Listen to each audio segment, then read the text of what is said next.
entertainment to sports, business, and other categories. Nationwide, 90 FM. This is Beanie Man. Give it to them. Zaga, Zen. From every whisper to every commotion. That's rubbish. The KSAMC cannot investigate itself. Was Click News really talking like that?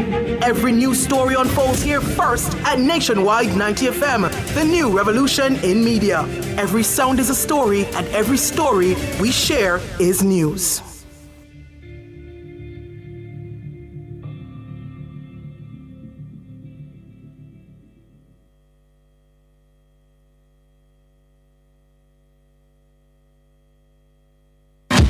Tune in to our program live from our YouTube channel, Nationwide 90 FM. And remember to like, subscribe, and share our content. And we're also on WhatsApp at 876-285-5693.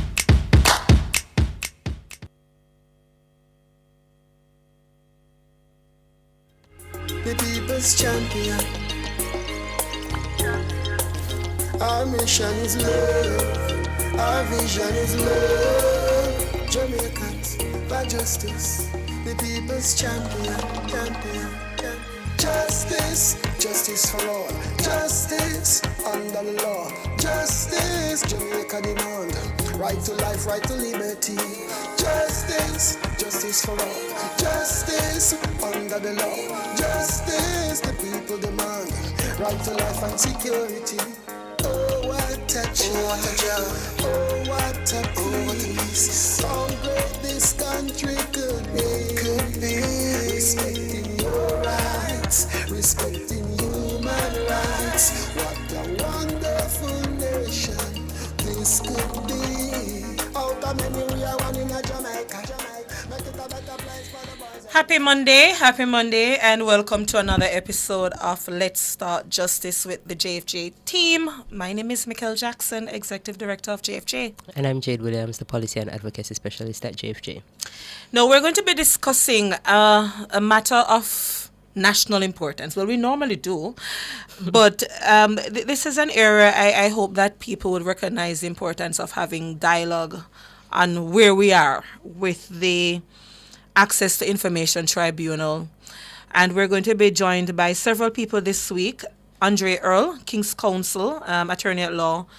Diana Macaulay, founder of Jamaica Environment Trust and quite active activist just the same. Daniel Andrade Goff, who's also an attorney at law.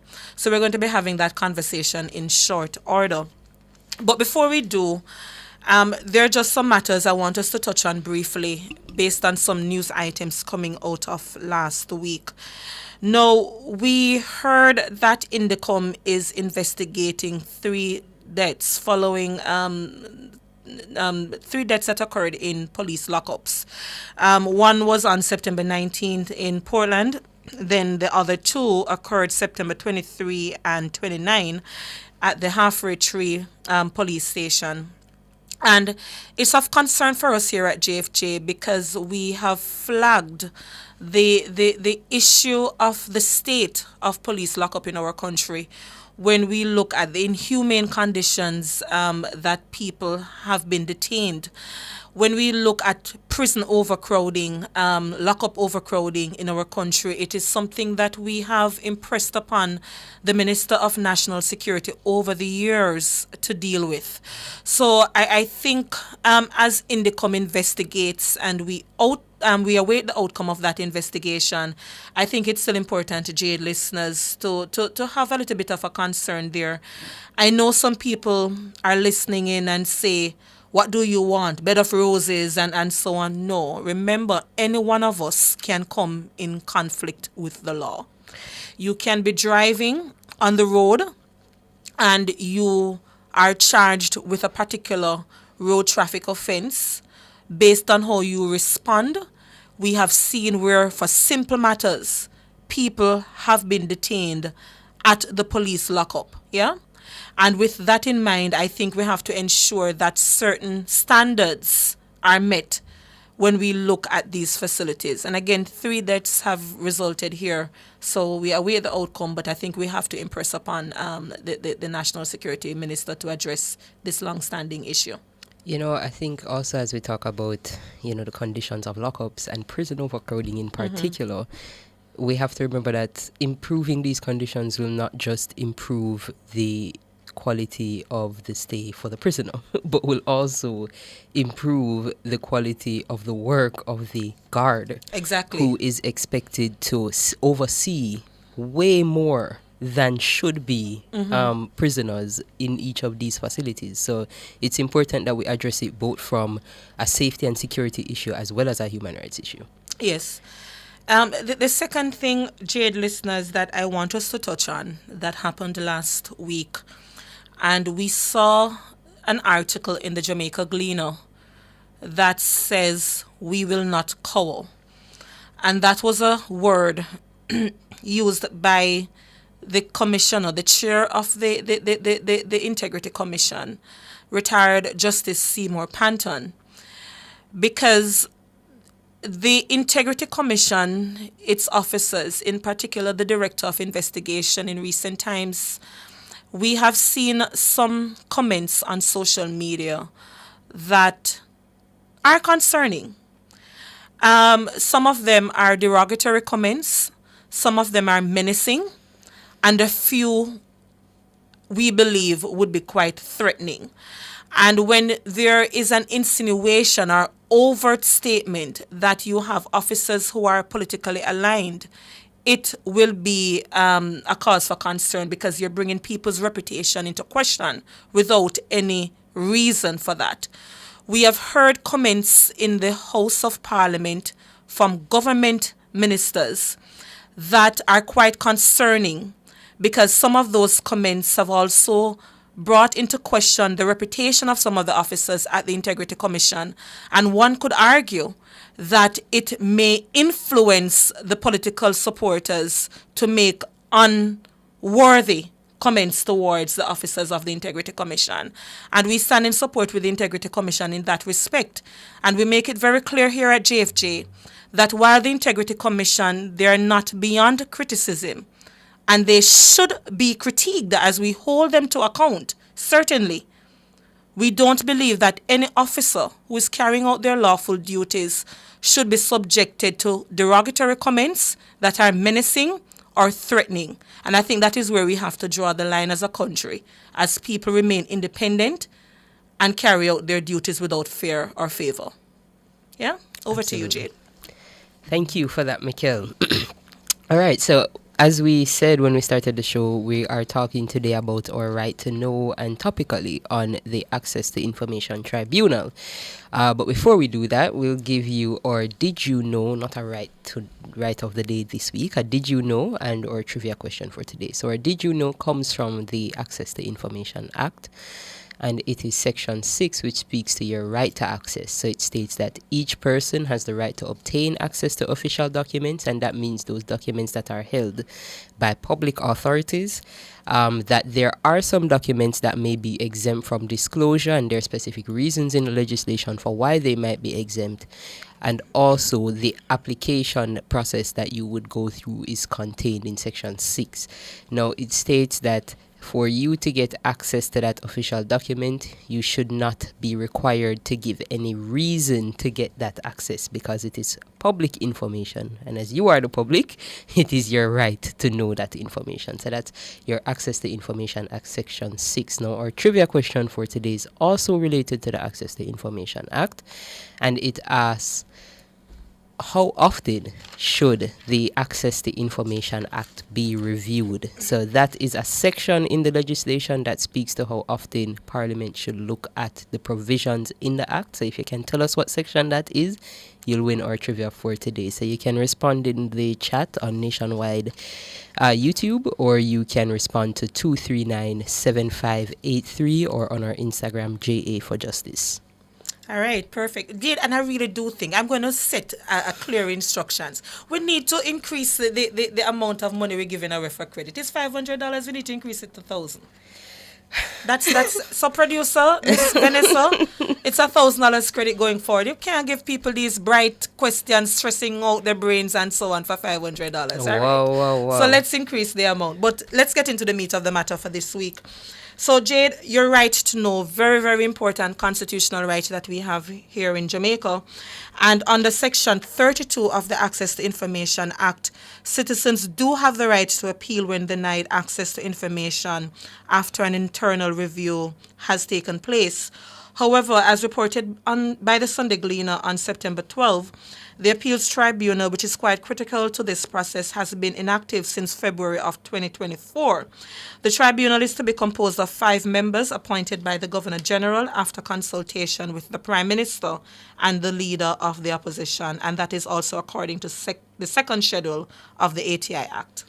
Now, without the tribunal, it was reported that there are nearly 20 appeals that are currently in limbo, and that would significantly infringe on the right that we just discussed to access that information. Now, the tribunal is essential for ensuring transparency and upholding that right to access. And while the mechanism is missing, it obstructs justice, but also erodes trust in the system that we have. Now, according to Attorney at Law Andre Earl, he highlighted that the absence of this tribunal has left his client unable to challenge a decision where information was excessively redacted without explanation.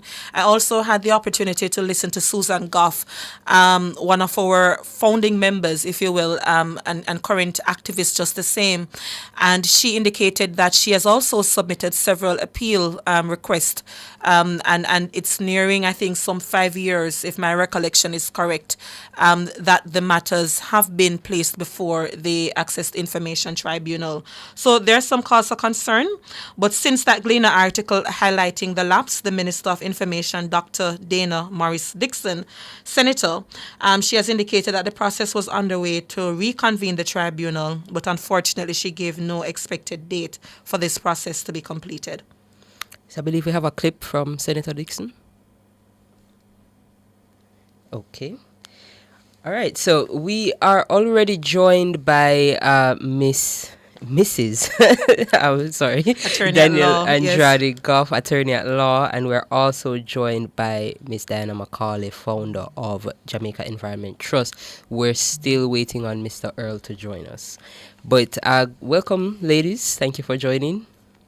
Thank you. Thanks for having us. Good afternoon. Good afternoon. Thank you. Okay, so I'll start with you, Mrs. Goff.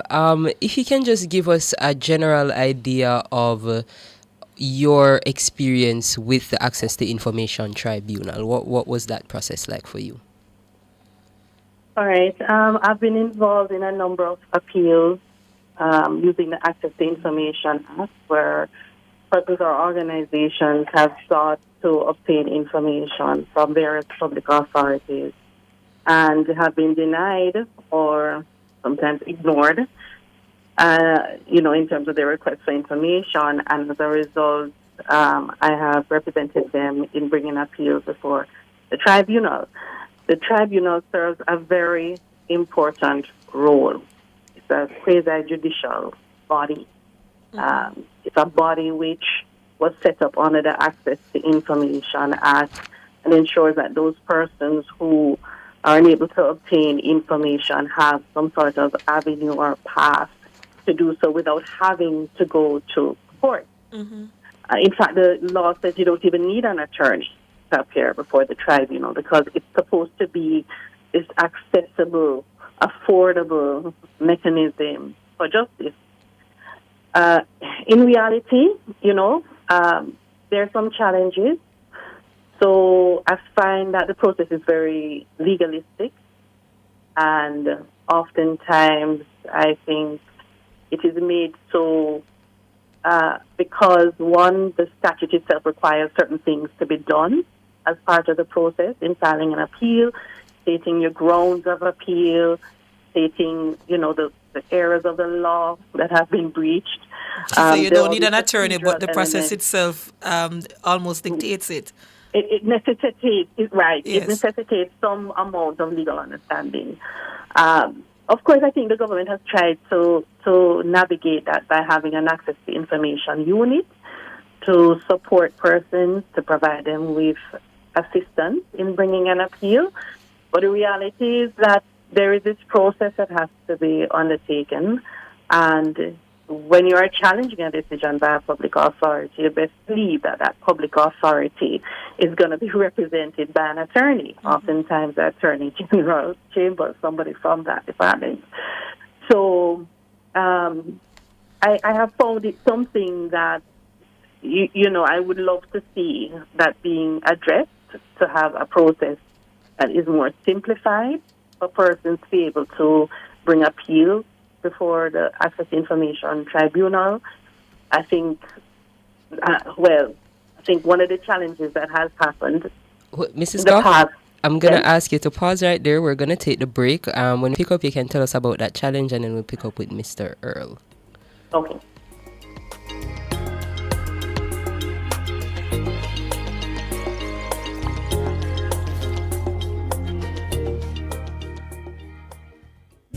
Live exquisite this year with new arrival black and chrome fixtures for your home at Unique Living. Select from a wide variety of rain shower systems, fabulous faucets, and stylish sinks to suit your kitchen and bathrooms. Get uncompromised quality and style unique to you. Shop everything new at Unique Living, Jamaica's leading shower and faucets provider. Visit shop number 6, 30 Dunrobin Avenue, Kingston 10, or call 876-755-3661-2.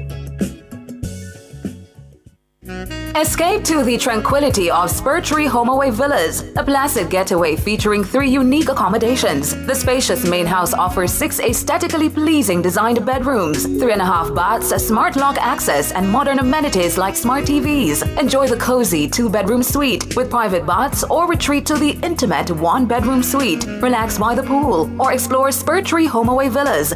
Book with us today. Contact 347-307-3732 or 646-824-5232. Welcome back to Let's Talk Justice. We're discussing your right to know, the Access to Information Tribunal. Mrs. Goff, I'm just going to ask you to finish your thought that you were making before the break there. Sure. I was just speaking about the challenges, but not to belabor the time. I just wanted to highlight that they play a very important role and function in supporting people's rights to obtain information. So we really do need to have a functioning Access to Information Tribunal. That is essential. Thank you, Mrs. Goff. So, as you say, functional, that brings me straight to Mr. Earl, because this discovery that the tribunal was not in place actually came from access that your client was trying to get. So, could you give us a little bit of context about that and what you were able to find out about the tribunal through that? I would be happy to. Good afternoon, everyone. Good afternoon. And good afternoon, dear listeners. And let me commend you on the great work which you have been doing. In terms of the situation with my client, an appeal had been filed on behalf of the client in July of this year. And when I made inquiries of the Access to Information Appeal Tribunal Secretariat, I was told that there were a number of appeals ahead of mine and that there was no person, there was no body in place, constituted tribunal in place. And I said, why is that? How long has this been the case? And then I did some research and found out that that has in fact been the case since actually February of 2024. And remember, I made this inquiry in July. So that prompted my firm to write a letter on the 29th of July to the Honorable Minister responsible for information, Dr. Dana Morris Dixon, and asked for this tribunal to be appointed as soon as possible. There was no response, no formal response. That prompted a second letter on August 12th. And again, there was no formal response. So We you did use the get word a Mr. telephone Earl. call. My apologies. Just for clarity. Formal as in written. Formal Yes, as in written. but you got something else otherwise, informally or otherwise? We did get a telephone call Okay. from someone who identified himself as working in the minister's office and indicating pretty much that the matter was being dealt with, Ah. which of course I found completely unsatisfactory. Yes. And so a third letter was written, and that is on the 11th of September. It was sent by email to the Honorable Minister on the 11th of September. And we pretty much said in that letter that to date we have not received a substantive response from your office, aside from a verbal communication from, and we indicated the name of the technical assistant who had contacted us, who acknowledged receipt of our letter and indicated that a response was forthcoming. However, no further communication has been received. We must advise that if this matter remains unresolved, we'll be compelled to escalate it, if necessary, via the courts, as our clients' rights are being significantly infringed. We can request your prompt attention here. We sent a copy of that letter to the senior director at the Access to Information Unit, to the then president of the Press Association of Jamaica. We also sent a copy to the permanent secretary, the Honorable Rocky Mead, Yes. in that particular ministry. And then, remember I told you that that letter is dated September 11 from my office. Yes. We got a letter the following day, September 12, via email,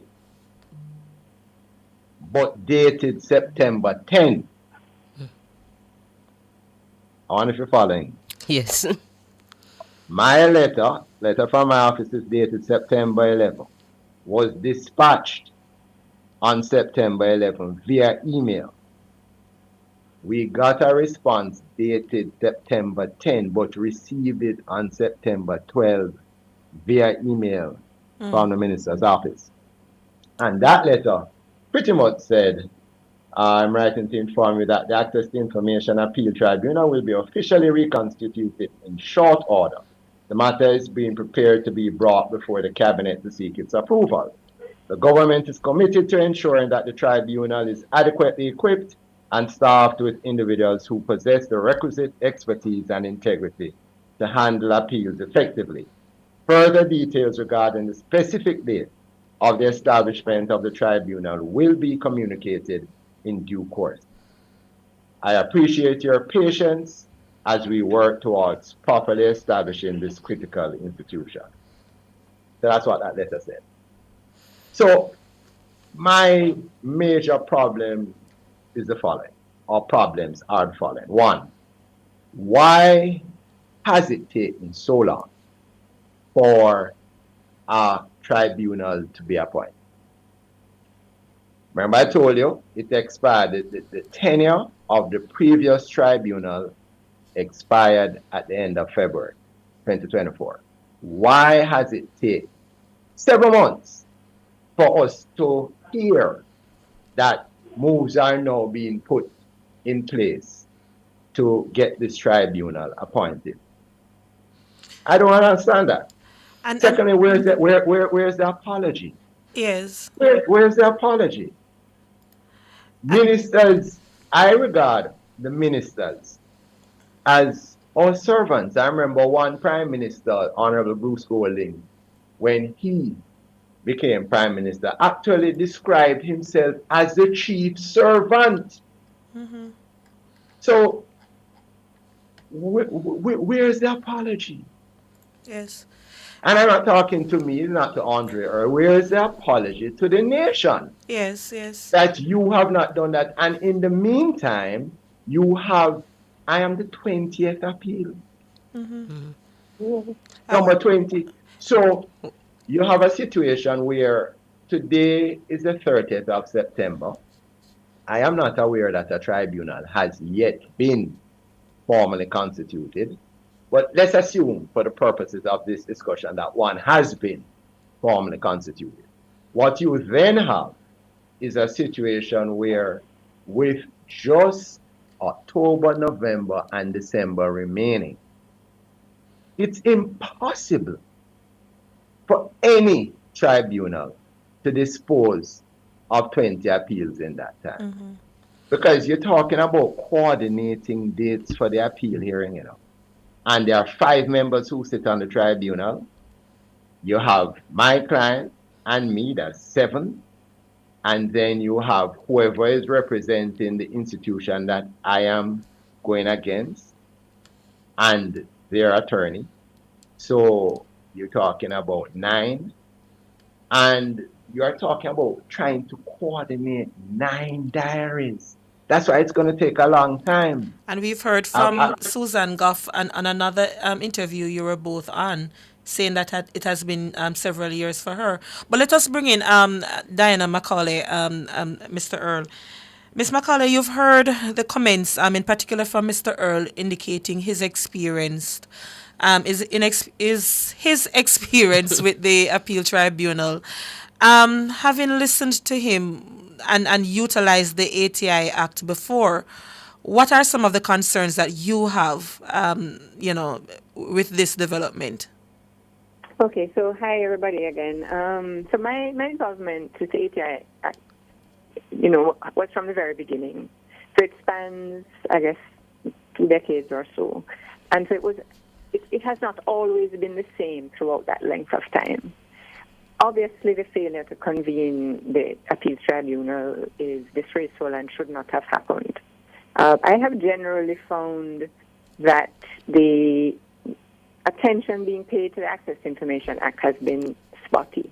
The requirements of the law are sometimes met and sometimes not met.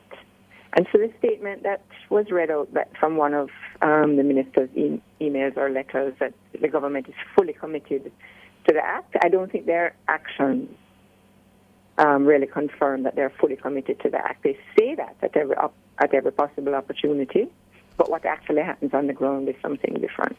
I completely agree with Danielle about the legalistic nature of the appeals tribunal. I mean, when I was working at JET, and we use the Access to Information Act a lot, we would have been unable to proceed to appeal without having her help as an attorney. Yes. And so it is not an accessible process to the average person. Yeah. So I definitely agree with that.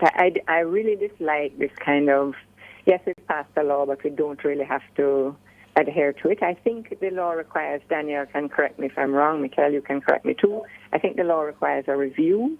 After, I think it was 5 years or so, the review was done. I don't think it has ever been put in place. So, and we hear more assurances of commitment, but I really want to see the actions that are taken to support that commitment. The other thing I would say is my experience in using the ATI Act and the tribunal, and this is a point to be made to the general public, the legal fraternity. The more you use it, is the more the state agencies begin to put in place the staff to deal with the request, right? The less you use it is the less those facilities or those resources are in place. So one of the ensuring lessons I took from my time at JET was the law is a powerful tool, but only if you pick it up and use it. So those agencies at JET did a lot of access to information requests too frequently. We started to get responses more quickly and more completely. Those agencies where they were not used to getting them, you would be ignored for a long time. None of the requirements in the Act would be met. So it really showed me that if this is a right that the public has, and if they want it to actually be operationalized, we all have to commit to using the Act more frequently, and if there's processes like the appeals tribunal. I will say I remember, and maybe Danielle remembers as well, that on one occasion at least, the appeals tribunal sat at the conference center and was therefore able to get through a number of appeals in a day. Danielle, you remember that? Yes, yes, I recall. So I think there's ways to deal with the scheduling obstacles that Mr. Earl has well outlined if we're really serious about it. But the fact that they have 20 appeals backed up is very disturbing to me and does not speak to being fully committed to the Access to Information Act. Spanning 5 years. Daniel, can you remind me quickly before we get to the break? Did we ever finalize the appeal with the Armadale issue? Yes, so in that case... I'm going to ask you to hold the response. Let us take the break, and I ask you just to remind us of that, and we go through quickly on it, and then we pick up with some of the other questions.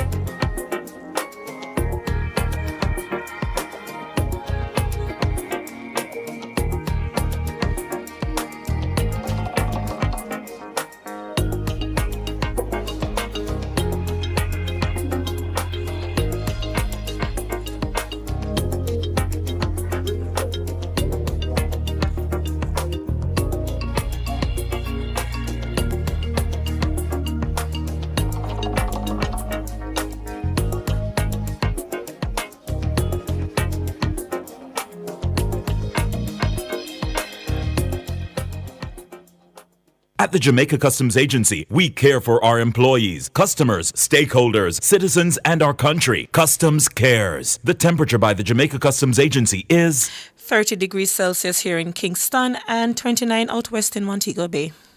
You ever hear earthquake call and say, "Hello, Miss Lee, yes, it's me, earthquake, I coming Tuesday around 10? No, sir. Earthquake does arrive unannounced, and when it come, it shake all sense and sensibility out of we. Remain calm, stay inside, and do the DCH. Drop, cover, hold on. Once the shaking starts, you know it's earthquake. Make a quick move to a safe place. Don't run to the door, we are in the exit. Stairs might block up or full of people. Elevator, avoid that, because you might get in and poof, power gone, and you're stuck in that box without ear. Drop, cover, hold on. A message from the Office of Disaster Preparedness and Emergency Management.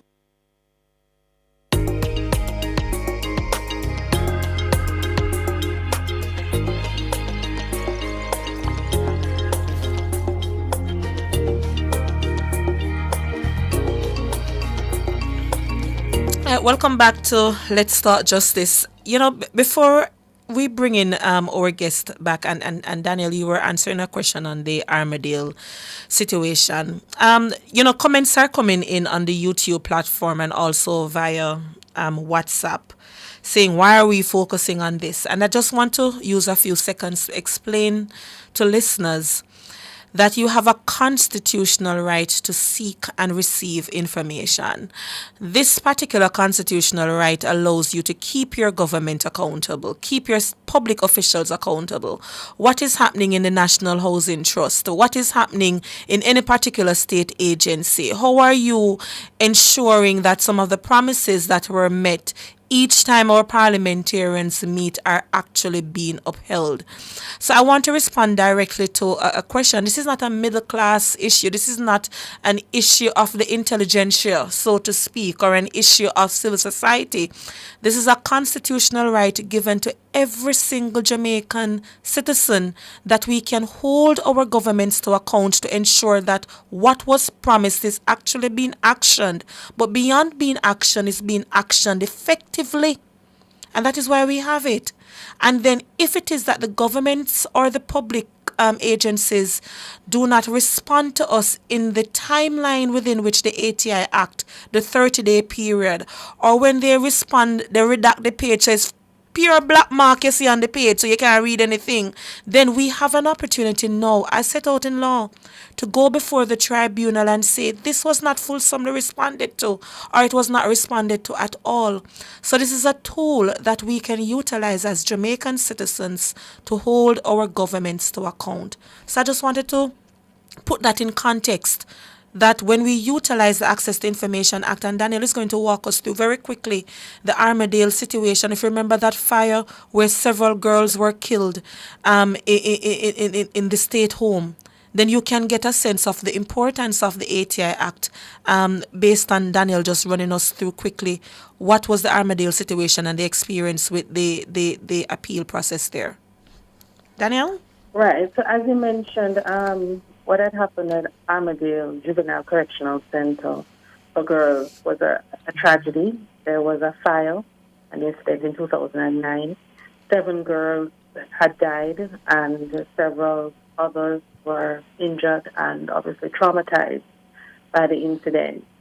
What followed was a 2009 commission of inquiry into allegations that the fire was started by a police officer who attended the scene. So it was something that was of national importance for obvious reasons. In this particular situation, an applicant was seeking information. They made a request to get, among other things, the report on the Commissioner of Inquiry, which they could not find, if you would believe it. The only version of the Commissioner of Inquiry's report that was available was posted on a website by an actual citizen, and it was incomplete. Nowhere could you find a report from the Commissioner of Inquiry into this incident. It led him into making several requests to different public authorities, not being able to receive a full, complete version of the Commission of Inquiry. In some cases, his requests were denied for reasons that they said some of the information in the documents related to staff members' personal information, or it would be defamatory if it was disclosed. And in some cases, he was just ignored. And so in 2017, I believe that filed an appeal for the Access to Information Tribunal, and several agencies were involved in the appeal. I think it was about 6 of them, because he had made requests to a number of different agencies. And it went on for quite a while. I think it went on for about 4 years, the appeal process. And eventually the Access to Information Tribunal ruled that the exemptions were not applicable. They specifically held that what those staff members did and disciplinary measures taken against them were things that related not to their personal affairs, but actually to their duties as in their capacity and performance as officials of the state and agents of the state, and so the information could be disclosed. There was a series of back and forth between the legal team and legal team for the applicant and the legal team for the Attorney General's chambers in disclosing a myriad of information, months of back and forth about it. And to answer your question, if every single thing that was requested was disclosed, I will say to you a lot was disclosed, but I think it's the applicant who would have to tell you if he was actually satisfied, if he received everything that would have fulfilled his request. Okay, thank you. And I think just to say that, it goes back to one of the things that Dan had mentioned, which is the poor record keeping. The fact that, you had to struggle to get information on something that was so important is really mind-boggling. Yes. Shouldn't happen. Not in this. And we're having our own, we utilize the ATI Act at JFJ a lot as well. And as you mentioned, the poor record keeping, you ask for information and you hear that it's not something that we're collecting. And then it really raises the red flag on how are we monitoring these programs of the government, that we're flagging as a success, but we don't have the key indicators. Yes, because can I say just one thing? There's an opportunity that we have here, which is that, I don't know if it was mentioned before, but the government has subscribed to the Open Government Partnership, which is this process where governments across the world can voluntarily decide they're going to make these commitments to the people to have a more transparent government. And Jamaica signed up to this process, and they created an action plan, 2-year action plan, to say we're going to do these certain actions that are going to make the government more transparent. And one of the things they have committed to do is to reform the Access to Information Act. So there's an opportunity here for that review that has been long awaited and long standing to be done, but also for the citizens to get involved in the process in addressing some of the issues with the operation of the Act, to making it more progressive, to making it work better for people. And I think we need to be very careful as well, and that we're involved in this process, whatever consultations that come up in this process, because you do not want it to be a regression in terms of what the Access to Information Act now provides for people. Yes. You want it to be something where you're moving forward. So we all need to have our eyes on this process and be involved in it. Right. Thank you so much. I'll segue back to Ms. McCauley, and then we close out with Mr. Earl. Where do we go from here, Ms. McCauley, from where you sit? Because you heard one of the comments we responded to that, came in from YouTube and WhatsApp, where people are questioning, why are we doing this? Why are we making a noise on an issue that is affecting no one? So where do we go from here, based on where you sit? Well, it's disappointing to get that kind of response, because when I think back to what the kind of information Jet would seek was things like the results of air quality tests, air and water quality tests, public health issues, whether permits had been issued for a particular development to take place in a community. So they were relating to things that most definitely did affect people's lives and their health. So either you support the idea that our government should be open with some important constraints, but should be open, and citizens should be able to access the information that they hold on our behalf, and that there is a constitutional right to get this information, that there is a law that requires certain things of both the person applying and the state agency. If you think all of those things are good and you accept that they are good things, then we need it to work. Yes. So I would like to hear the argument that this kind of openness is not a good thing, because I do not think there are any such arguments. Yeah. My involvement goes back before the Access to Information Act, and I can tell you in the early days of JET, we could get nothing out of state agencies. No letter was responded to. No phone call was returned. If you wanted to know what is the air quality near where I live, you could not get it. So you have to go to the media sometimes to go make noise, You have to go to the media, and even then, So the Access to Information Act really changed the game for that whole principle of openness and transparency. And I for one, welcome it and think all Jamaicans should welcome it. Sure, yeah. And the only thing I would say about where do we go from here is to encourage people to use it, to think about what is it I would like to know from my government that affects me, that does affect me, and then do an API request. Yes, absolutely. Mr. Earl, where do we go from here, specifically with the tribunal? If you could just repeat perhaps the call for the apology, which we stand with you in that respect as well.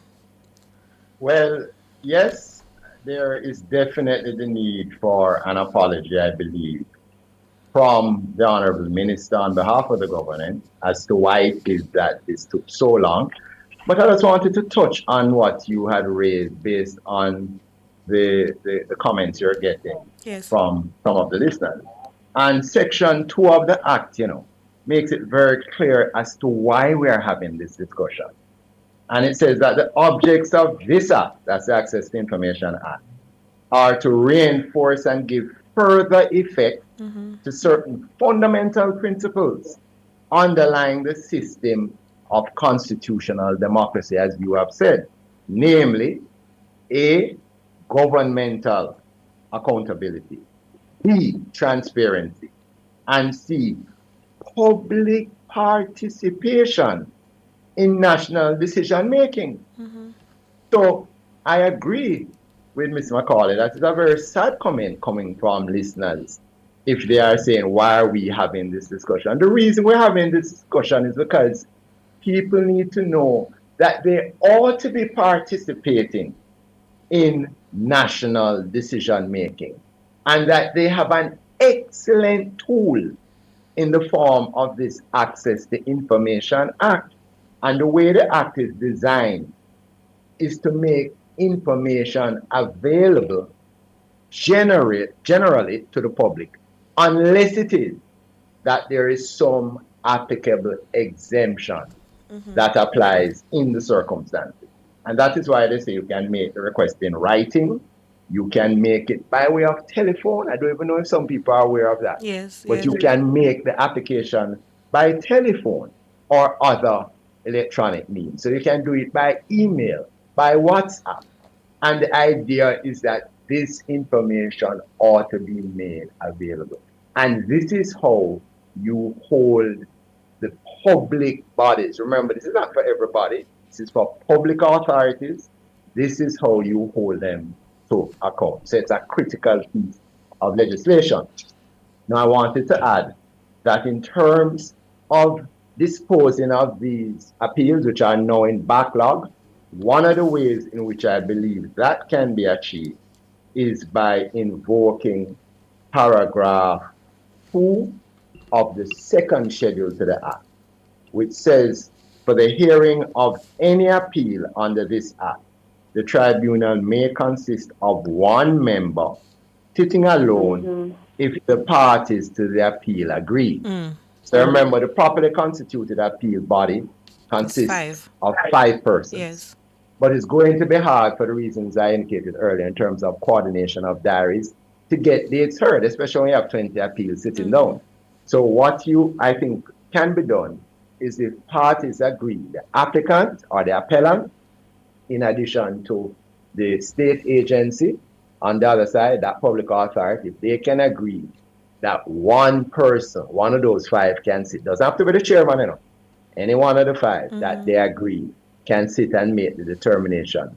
That, to me, would be a way certainly to fast track and get through these 20 pending appeals. Yes. Mind you, when I say 20, that's 20 as at July. I don't know what the number is now. And But we heard Daniel making mention of something that happened before. Ms. Macaulay, sorry, making mention of something that happened before where, you know, there was a whole day process happening by the conference center. So that is also something perhaps that they can look at as they schedule. Yes. And then one of the other things that I think we need to bring into the equation is this. Why did it happen? How did it fall down in such a bad way? It's bad enough that it fell down, but when it was brought to their attention, nothing was seemingly done. Nothing at all. Why? Is it that there's a genuine commitment to this? Can we really say that that is said with all sincerity, that there is a commitment to openness and transparency and accountability in government?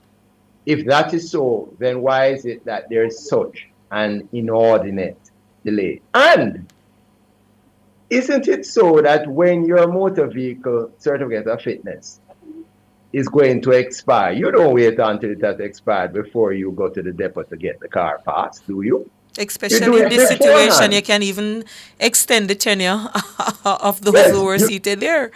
Exactly, you can reappoint. So you do it beforehand. So if you know, remember, you know, from the day that you appoint the tribunal, you know exactly when their term will expire. It's not a secret from the day you appoint them because it's for a limited time. So once you know that, why then don't you put in place a mechanism that triggers your systems to know that, okay, in 6 months' time, the tenure is going to expire, so let us start looking for the replacement now. Especially as though you have to go to the opposition to get them, you have to consult with them, and then go back to the Governor General. So from 6 months out, if you can do it in 3 months, fine, then do it in 3 months. But you can't wait till the term expires, and then you just sit down, fold your arms, and do nothing. That does not suggest that you are serious about making information known. And that is how you hold people to account. Yes. And I wish more Jamaicans would get involved and realize that you don't have to have a law degree. You don't have to have a political science degree. All you need to be is an interested person in the operations of your country. And if that is so, you make your request. They ought to honor your request, Mm-hmm. and you have a procedure. And if it is not honored, you go to the appellate body, Yes. an independent body that can pronounce upon your right to that information. And when people know, you see, we're not looking at the corollary, If it is that the government agencies know that there's no functioning appellate body, what do you think their likely disposition is going to be towards a request from Miss Macaulay, or from Miss Goff, or from Miss Michael Jackson? What do you think is going to happen? They're going to ignore you because they know you can't do anything about it. Because when it gets to the appellate stage, there's no tribunal. So to send a signal, just knowing that they are there, the approach that will be taken to request will be completely different. So the call would be then, Mr. Earl, thank you so much. Given that apparently the names have been shared with the leader of the opposition, we haven't gotten a timeline. I think we can say our collective call is that they need to provide that timeline, and that timeline must be in short order. Because I can't see the difficulty with not having these names shared publicly and the tribunal duly constituted within 2 weeks' time at least. I don't know. Precisely. I mean, wasn't it done? Wasn't it done for the Public Services Commission the other day? But the other day, with the Yes. matter with the DPP. My understanding is that PSC term had run out, that expired, and one was hastily appointed. I think almost on a weekend. It was on the weekend. And a decision, yes. It between made this public Friday. on the weekend and decided Yes. on the weekend, and the acting director of public prosecution so appointed on the Monday morning. Yes, there you go. So when we want to get things done, they can be done. And it's a matter, and remember, this tribunal can be reappointed. So until you decide, okay, we want to have X person on it or Y person, reappoint the former committee. They had one person missing in the form of Professor Ball, Edward Ball, who passed in December last year. So they would need to replace him, obviously, to constitute the 5. Pick that person, put back the other 4, and you have a body of 5, and give them some authority to run, say, for the next year, if it is that you want to change them, or the next 6 months, and renew. But just don't leave us in this vacuous state. Yeah. It's wrong, and it is improper, and it is not showing that they are sincere about access to information and the role that plays in terms of transparency, accountability, and good governance. So agreed. Thank you so much to the 3 guests. That's where we have to leave it. We really do appreciate your different perspectives. Really appreciate it. Thank you so much. You're welcome. Have a good afternoon. Same to you all. I see Johnson Beckett making the note that apparently there was a misunderstanding, but I don't know if it's a Mr. or Miss Johnson Beckett. It's not just your comment. Remember, I said that comments in the YouTube here, as well as via WhatsApp. But certainly, how I got it from what you articulated was that this is seemingly a middle class issue where only the middle class persons perhaps had an interest. But your clarification is so noted. All right. Jade, listeners, before we segue into another issue, we need to quickly discuss. Let's put in context. Who does the appointment of the tribunal? It's the Governor General upon the advice of the Prime Minister in consultation with the leader of the opposition. When this type of falling down occurs, I think I've asked this question before, 2 successive weeks. Yes. Who do we hold accountable? Because as Mr. Earl rightly reminded us, it was not until that judgment, that ruling coming down from the Supreme Court in the matter regarding Philip Paulwell and the other applicant in the issue of the extension of the term of the DPP and the Auditor General, that we heard on the weekend that there is no Public Service Commission. I want the listeners to appreciate that the PSC is a constitutionally provided body that is there to make appointments of public officials. So we were running around who is the acting DPP because there was no duly constituted PSC. Again, the office of the Governor General, the Prime Minister, and the leader of the opposition all had role to play in that respect. And here we come now to the ATI Tribunal, and it's the same issue.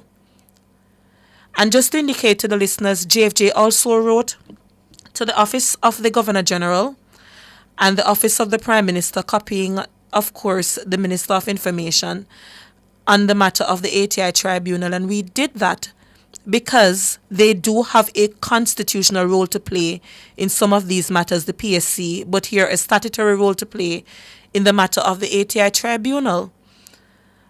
And though we recognize parliamentary sovereignty where the Governor General is concerned, I can't see that we are paying a body and there seems to be no, I'm supposed to sign off on something, but I don't know what. I'm not checking the timeline. And the office of the Prime Minister, more so, ought to be held to responsible in this respect. Because as we explained earlier, this is a constitutional right that we have. The media has a right as well to seek information, to disseminate. And in the absence of a duly constituted tribunal, our rights, as far as we're concerned, is being undermined. So, I just felt that was important to put in context. Yeah. I know we had another matter we wanted to quickly touch on, Jade. The Tracy Robinson article following her speech recently, and she's now an appointed professor. Yes. So we extend our congratulations to Tracy Robinson, human rights attorney. Yes. For those of you who passed through law school. Yes, a previous lecturer. Yes. And a great one at that. A great one. Yes. And she is such a good person to know when you're talking about human rights matters. And the Gleaner covered aspects of her speech recently. And, it's food for thought for all of us. What we mean by decolonization in terms of severing the ties with our former colonizer, the United Kingdom, because we still have the Privy Council, and that's a touchy issue. But, our stance here is it's the Caribbean Court of Justice ought to be acceded to. Mm-hmm. So you have the Privy Council, you have the monarchy still remaining as our head of state, and kudos, I think for the most part we want to get rid of that arrangement, but it's just a matter of what we're replacing it with perhaps, and the how that is still of contention. But the third aspect, which was one of the reasons for my being missing from the show a few weeks ago, when I was at a conference discussing this very matter, we have so many archaic laws that criminalize, let me use proper English here. Westwood High School will be so disappointed. Criminalize poor people, criminalize the homeless, laws that remain on our book that the British have changed. And, Professor... And that we haven't reviewed in many decades. So it's something for us to really look at. How do we get rid of these archaic laws? 1861 legislation, but we're still using it. We really do need to one day look at some of these pieces of legislation to say, how are these archaic laws undermining some of our fundamental rights and putting vulnerable people at risk? So I was quite happy when Professor Robinson touched on that particular issue, because it's something, a little pet project. I said I needed to do something on that in that respect. Archaic laws that need to be gotten rid of. Yeah, for sure. I can agree with that. All right. And I hope so, you'll join me in that project. So it's not a JFJ paid well, one. to be fair, I have done a little bit on it before because I remember looking at the town and communities a few years back and picking out subsections that I was, even as a young law student, shocked that we still had these kind of provisions. The 1898 OBIA Act. Yeah, no, that one was jarring. But we did have a winner for a trivia question, news commentator. Thank you for coming back this week. We missed you last week. It's Miss Kimmy from Instagram. No, that's I got a message. And news commentator, she's at a meeting, but still winning trivia. Yes, but my producer said it was news commentator. So if that changes, I'll be sure to let you guys know. I was just being cheeky. News commentator, congrats. The review period is 2 years after the implementation of the legislation, and the legislation was implemented from 2002. So and not amended since. No. But in at least 2 throne speeches, we heard that it will be amended. Yes. In at least 2. Yeah. Yeah. But yes, so news commentator, you can reach out to 397583. But I think at this point we can reach out to you, so you'll get your prize. But we're at the end of the show. Thank you for joining us. I'm Jade Williams. And I'm Michael Jackson. Have a good Monday. Jamaicans, for justice, the people's champion. Justice, justice for all. Justice under the law. Justice, Jamaica demand. Right to life, right to liberty. Out of many, we are one in a Jamaica. Make it a better place for the boys and girls. Created equal by the creator. For equal rights and opportunities. No to unlawful detention and police brutalization. Class, gender, race or religion. We not tolerate discrimination. To join the fight against injustice, contact us at 755-4524 or Jamaicans4Justice.org. The people's champion. JP said baby's banana chips. 20% more chips in the banana left on ground. The time by JP said Mary's banana chips is 201. You're invited to the Info Exchange Cloud Forum 2024, set for October 1 at the Jamaica Pegasus Hotel in Kingston. Tune in.